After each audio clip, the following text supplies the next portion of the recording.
वीरायूयं वादस्सुद्धिभिः सदान तुञ्जामि त्वाहमिषा जीवनाय कमज्ञातयक्ष्मादुदराजयक्ष्मान् ग्राह्यजग्राहयति वैदतेनन्दस्य इन्द्राग्निप्रमुमुक्रमेणम्. போதி வணக்கம். ஜோதிடம் சார்ந்த பல பதிவுகள் நாம் தொடர்ந்து பார்த்துக்கிட்டே வரோம். இன்றைக்கி ஒரு அற்புதமான பதிவாக வாழ்வில் ஏற்படக்கூடிய ஒவ்வொரு நிகழ்வுகள், நிறைய நிகழ்வுகள் நடக்குது இல்லையா. ஒரு மனிதருக்கு உடல் ஆரோக்கியம் ரொம்ப அவசியம். திருமண காலத்தில் திருமணத்திற்கு ரொம்ப அவசியமான காலகட்டங்களில் திருமணம் ஆகலைன்னா அதற்குண்டான பல முயற்சிகள் செய்கிறோம். கடன் பிரச்சனை நிறைய பேருக்கு இருக்குது. எதிரிகளுடைய தொல்லை தாங்கவே முடியல, என்னால் எதிரிகளுடைய ப்ரெஷர் அதிகமாக இருக்குதுன்னு சொல்லக்கூடியவங்கள்லாம் இருக்கிறாங்க. அதே போல் பொருளாதாரத்தில் ஒரு மேம்பாடு ஏற்படணும், இதற்கான முயற்சிகள் எல்லோரும் அவர்களுடைய சக்திக்கு தக்கவாறு வச்சுருக்காங்க.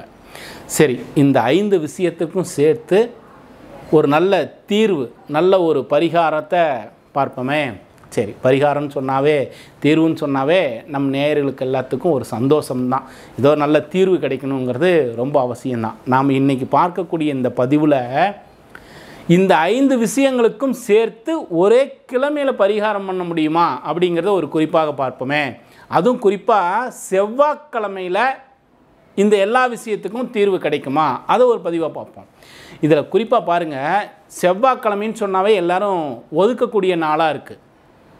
செவ்வாய்க்கிழமைன்னு சொன்னாவே இந்த நாள் வேண்டாம், வேறு நாளுக்கு போயிடலாம், புதன்கிழமையில் வச்சுக்கலாமே, இல்லை வெள்ளிக்கிழமை கிடச்சின்னா அந்த நாளுக்கு போயிடலாமேன்னு நிறைய விஷயங்களை, மாற்று சிந்தனைகள் இந்த செவ்வாய்க்கிழமையில் இருக்கும். ஆனால் இந்த செவ்வாய்க்கிழமையை சரியாக பயன்படுத்திக்கிட்டால் முன்பு சொன்ன 5 விஷயத்துக்குமே அற்புதமான தீர்வு கிடைக்குங்கிறது தான் உண்மையும் கூட. சரி, ரொம்ப உடல் ஆரோக்கியம் சரியில்லை.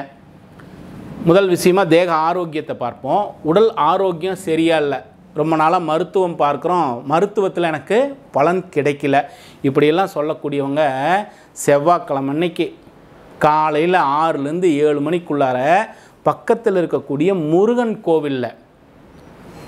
கோவிலில் வழிபாடு, தொடர்ந்து வழிபாடு செய்துக்கிட்டே வந்தாங்கன்னா, அதுவும் கந்த சஷ்டி படிக்க தெரிஞ்சதுன்னா அதை படிச்சுட்டு வழிபாடு செய்துக்கிட்டே வந்தாங்கன்னா அற்புதமான மாற்றம் தெரியும். இந்த தேக ஆரோக்கியத்தில் நீங்கள் எடுத்துக்கக்கூடிய மருத்துவம் உடனடியாக உங்களுக்கு பலன் கொடுக்கறத நீங்கள் உணர முடியும். பல விஷயங்கள் இந்த நாளில் இருக்குது. செவ்வாய்க்கிழமைன்னு தவிர்க்க வேண்டாம். இந்த தேக ஆரோக்கியத்தை வலுப்படுத்திக்கிறதுக்கு இந்த நாளை முருகன் கோவிலில் காலையில் செவ்வாய்க்கிழமை 6 to 7 கந்த சஷ்டி படித்து முருகனை வழிபாடு பண்ணிக்கிட்டே வாங்க. அற்புதமான மாற்றம் நிகழ்வதை நீங்களாகவே உணர முடியும். சரி, எதிரிகளால் தொல்லை, இதையும் இந்த செவ்வாய்க்கிழமையை பயன்படுத்தி தீர்க்க முடியுமா? நிச்சயம் தீர்க்க முடியும். இந்த செவ்வாய்க்கிழமையை சரியாக பயன்படுத்திக்கிறோன்னு வச்சுக்கோங்க. செவ்வாய்க்கிழமையில் பக்கத்தில் இருக்கக்கூடிய ஏதோ ஒரு கோவிலுக்கு மரக்கட்டைகளை தானமாக வாங்கி கொடுக்கறது, கோவிலுக்கு பிறருக்கு கொடுக்கறத யாரும் வாங்கிறதுக்கு ஒரு சிலர் தவிர்ப்பாங்க. அதற்காக சொல்கிறேன், கோவிலில் இந்த மரக்கட்டைகள், இந்த குண்டம் திருவிழாலாம் நடக்குது இல்லையா, அந்த மாதிரி காலகட்டங்களில் செவ்வாய்க்கிழமையை தேர்ந்தெடுத்து மரக்கட்டைகளை வாங்கிட்டு போய் அந்த கோவிலுக்கு, அந்த குண்டத்துக்கு யூஸ் பண்ணுறதுக்கு நீங்கள் பயன்படுத்திக்கிறதுக்கு கொடுத்தீங்கன்னா உங்களுடைய எதிரிகளினுடைய ஆளுமை அப்படியே குறைஞ்சி போயிடும். எதிரிகள் உங்களை கண்டு அஞ்சக்கூடிய சூழ்நிலை உருவாகும். உங்களை கண்டு தூரமாக விலகி ஓடிடுவாங்க எதிரிகள் எல்லாம். நீங்கள் இந்த கிழமையை உங்களுடைய எதிரிகளை அடக்குவதற்கும் பயன்படுத்தலாம். எவ்வளோ அற்புதம் பாருங்களேன். செவ்வாய்க்கிழமைன்னு நம்ம என்ன நினைக்கிறோம், இதை சரியில்லாதனால நினைக்கிறோம். இந்த நாளை தவிர்க்காமல் சரியாக பயன்படுத்திக்கிட்டால், முதல்ல பார்த்தோம் என்ன பார்த்தோம், எதிரிகளை அடக்கக்கூடியதுன்னு பார்த்தோம். அதே போல் உடல் ஆரோக்கியத்தை வலுப்படுத்துறதுன்னு பார்த்தோம். 3வதாக ஒரு விஷயம், கடன் பிரச்சனைகளை எல்லாம் தீர்க்க முடியும் அப்படிங்கிறது இந்த செவ்வாய்க்கிழமைக்கு ஒரு அற்புதமான நாள் தான். கடன் பிரச்சனையை தீர்ப்பதற்கு இந்த செவ்வாய்க்கிழமை ஒரு அற்புதமான நாள். இதை பாருங்களேன், குறிப்பாக செவ்வாய்க்கிழமையில் செவ்வாயுடைய நட்சத்திரம் சேர்ந்து வரும் தெரியுமா? மிருகசீரிடம், சித்திரை, அவிட்டம், இந்த 3ம் செவ்வாயுடைய நட்சத்திரம். இந்த செவ்வாய்க்கிழமையில் இந்த 3 நட்சத்திரத்தில் ஏதோ ஒரு நட்சத்திரம் வர நாளில் செவ்வாய் ஓரையில் இந்த 3ஐயும் சரியாக பயன்படுத்திக்கிங்களே, நீங்கள் கொடுக்க வேண்டிய கடன் தொகையில் ஒரு குறிப்பிட்ட தொகையை, ஒரு 10,000 கொடுக்கணுன்னா ஒரு 1000 ரூபாய் அந்த நாள் உங்களால் கொடுக்க முடிஞ்சுன்னா உங்களுடைய கடன்கள் வேகமாக குறையும்.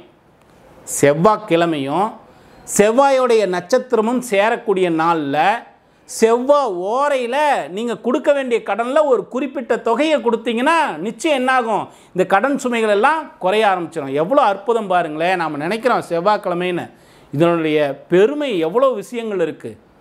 திருமணமாகாத பெண்கள் இந்த செவ்வாய்க்கிழமையில் காலையில் முருகனை தொடர்ந்து வழிபாடு பண்ணிக்கிட்டே வந்தாங்கன்னா, ரொம்ப நாளாக எனக்கு திருமணம் இல்லை, திருமணம் தள்ளி போயிட்டே இருக்குன்னு சொல்லக்கூடிய பெண்களுக்கு கூட இந்த செவ்வாய்க்கிழமை ஒரு அற்புதமான நாள்.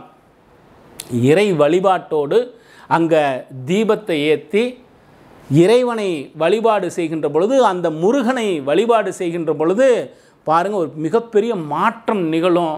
சீக்கிரமாகவே திருமணத்திற்கு அனுகூலமான விஷயங்கள் எல்லாம் கூடி வரும். எப்பொழுதுமே பெண்களுக்கு திருமணம் அனுகூலமாகலை, ரொம்ப தள்ளி போகுது அப்படின்னா முதல்ல செய்ய வேண்டியது பக்கத்தில் இருக்கக்கூடிய முருகன் கோவில். இங்கே போங்க அங்கே போங்கன்னு கூட அவசியம் இல்லை. உங்கள் வீட்டுக்கு பக்கத்தில் இருக்கக்கூடிய முருகன் கோவிலில் இன்னும் முடிஞ்சால் தீபமிட்டு வழிபாடு பண்ணுங்கள். முடிஞ்சால் இந்த நெற்றியில் வைப்பமில்ல சிகப்பு குங்குமம்னு சொல்லுவோம் இல்லையா, இதுலேயே தாளம்பூ வாசம் அடிக்கக்கூடிய குங்குமம் இருக்குது. அதை வாங்கி அந்த கோவிலுக்கு கொடுத்து அதை வரக்கூடிய நபர்களுக்கெல்லாம் கொஞ்சம் கொடுக்க சொல்லி சொல்லுங்களேன்.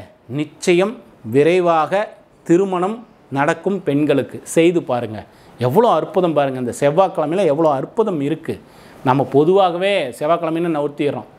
இன்னொரு விஷயமா, செல்வம் சேருவதற்கு இந்த செவ்வாய்க்கிழமை அன்னைக்கு பார்த்தீங்கன்னா காலையில் மாலையில் 2 நேரமும் வீட்டில் காலையில் முதல்ல வீட்டில் எல்லாம் சுத்தம் பண்ணிவிட்டு வீடெல்லாம் கூட்டி சுத்தம் பண்ணிவிட்டு குளிச்சுட்டு தீபமிட்டு பாருங்கள். செவ்வாய்க்கிழமை அன்னைக்கு காலையில் ஒரு முறையும் சாயங்காலம் ஒரு தடவை மாலை நேரத்தில் ஒரு தடவையும் இந்த செவ்வாய்க்கிழமை தொடர்ந்து தீபமிட்டு பாருங்கள்.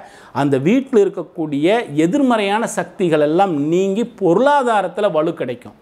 தொடர்ந்து செய்துக்கிட்டே வாங்களேன். ஒவ்வொரு முயற்சியும் நீங்கள் செய்யக்கூடிய ஒவ்வொரு பரிகாரங்களும் உங்களுக்கு அற்புதமான பலன்களை கொடுக்கும். இது பரிகாரங்கள் மட்டுமல்ல, உங்களுடைய வாழ்க்கையை உயர்த்தக்கூடிய ஒரு அற்புதமான விஷயமும் கூட. அப்போ செவ்வாய்க்கிழமையை பொதுவாகவே நவுத்துறதை விட்டுட்டு இந்த செவ்வாய்க்கிழமையில் இருக்கக்கூடிய நன்மைகளை சரியாக பயன்படுத்திக்கிட்டோம்னா நிச்சயம் ஒரு நல்ல உயர்ந்த அமைப்பு ஏற்படும். பாருங்கள், எவ்வளோ விஷயங்கள் இருக்குது செவ்வாய்க்கிழமையில். தேக ஆரோக்கியம் கிடைக்குது, அதே போல் எதிரிகள் அடங்குறாங்க, பொருளாதாரத்தில் மேன்மை இருக்குது, கடன் சுமைகளை குறைப்பதற்கும் திருமணமாகாத பெண்களுக்கு திருமணத்தை அனுகூலம் செய்வதற்கும் இந்த செவ்வாய்க்கிழமையை சரியாக பயன்படுத்திக்கிட்டாவே எல்லா காரியங்களும் அனுகூலமாகும். அந்த முருகப்பெருமானுடைய அனுகிரகத்தால் அற்புதம் தானே. பயன்படுத்துவோம். நாமளும் இந்த 5 பரிகாரங்களோட நன்மையை தேடிக்குவோமே. சரி, நம்முடைய போதி மையத்தில் கேரள பிரசன்ன முறைகளை தொடர்ந்து பாடமாக நடத்திக்கிட்டே வரோம். நேரடி வகுப்பாகவும் ஆன்லைன் வகுப்பாகவும் நடக்கு. இந்த பயிற்சியை தியானத்தோடு சுவாச பயிற்சியோடு சேர்த்து படிக்க விருப்பம் இருக்கிறவங்க, தசமகா வித்யா பாடத்தோடு படிக்க விருப்பம் இருக்கிறவங்க நம்மளோட தொடர்பு கொள்ளலாம். நம்மளுடைய டிஸ்கிரிப்ஷனில் நம்முடைய போதி மையத்தினுடைய வெப்சைட்டினுடைய டீட்டெயில் கொடுக்குறேன், அதையும் செக் பண்ணி பாருங்கள். தொடர்ந்து பயிற்சிக்கு விருப்பம் இருக்கக்கூடிய மாணவர்கள் நம்மளோட தொடர்பு கொள்ளலாம். தொடர்ந்து பயிற்சி நிச்சயம் பலன் கொடுக்கும். போதி வணக்கம்.